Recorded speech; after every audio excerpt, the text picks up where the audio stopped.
સંવિધાન નિર્માતા doctor Baba Saheb આંબેડકરના photo ફાળવામાં સળગાવવામાં આવ્યો અનિલ મિશ્રા દ્વારા. એના અનિલ મિશ્રા અને એના સાથે જે સહભાગી હતા એના સાથે એ તમામ લોકો પર એનએસએ લગાવવામાં આવે અને તાત્કાલિક ધોરણે કાર્યવાહી કરવામાં એવી અમારી માંગ છે.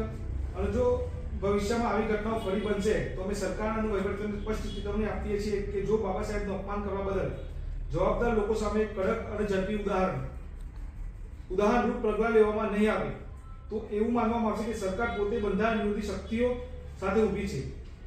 આવી સ્થિતિમાં ભીમ આર્મી ચૂપ રહેશે નહીં. બાબા સાહેબના અપમાન અને બંધારણના રક્ષણ માટે એક વ્યાપક અને નિર્ણાયક આંદોલન શરૂ કરવામાં આવશે જે સરકાર અને વહીવટીતંત્રની બંનેની ઊંઘ હરામ કરી દેશે, જેની સંપૂર્ણ જવાબદારી ભારત સરકાર અને પોલીસ પ્રશાસનની રહેશે. એટલે મારી તમને નમ્ર વિનંતી છે સાહેબ કે આવા જે સમગ્ર દેશના મહાપુરુષોનું અપમાન કરનાર જાતિવાદી માનસિકતા ધરાવતા લોકોનું તાત્કાલિક ધોરણે કાર્યવાહી કરવામાં આવે એવી અમે માંગ કરી છે ભીમ આર્મી સ્થાપના કરવા દ્વારા.